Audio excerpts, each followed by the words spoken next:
അനുപം എന്ന ഒരു ഇന്ത്യൻ കമ്പനിയുടെ വാട്ടർ കളർ ഷീറ്റ്സ് ആണ് നമ്മൾ പരിശോധിക്കുന്നത്. വാട്ടർ കളർ സ്കെച്ച് ബുക്കാണ്. A4 സൈസ് 12 ഷീറ്റുകളാണ് ഇതിനകത്തുള്ളത്. നാച്ചുറൽ ഷെയ്ഡിലുള്ള ആസിഡ് ഫ്രീ ആയ പേപ്പറാണ്. 300 GSM കോൾഡ് പ്രസ്ഡ് പേപ്പറാണ്.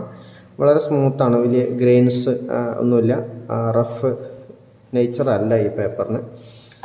അപ്പോൾ സാധാരണ നമ്മൾ ചെയ്യാറുള്ള ഹാൻഡ് മെയ്ഡിൽ നിന്നും വ്യത്യസ്തമായിട്ടുള്ള ഒരു ഷീറ്റാണ്. ആവറേജ് ക്വാളിറ്റിയൊക്കെ നമുക്ക് കണ്ടാൽ തോന്നുന്നുണ്ട്. ഏതായാലും ഇതിനകത്ത് നമുക്കൊരു വർക്ക് ചെയ്ത് നോക്കാം. പേപ്പർ നമ്മൾ ചെയ്ത് കഴിഞ്ഞപ്പോൾ അത്ര ക്വാളിറ്റി ഇല്ല, അബ്സർപ്ഷൻ ലെവൽ കൂടുതലാണ്. അപ്പോൾ അതുകൊണ്ട് തന്നെ പാച്ചസ് വരാനുള്ള സാധ്യതയുണ്ട്. വളരെ ഫാസ്റ്റായിട്ട് നമ്മൾ പ്ലാൻ ചെയ്തില്ലെങ്കിൽ നല്ല ഉദ്ദേശിച്ച റിസൾട്ട് കിട്ടിക്കോളണമെന്ന് ഇല്ല.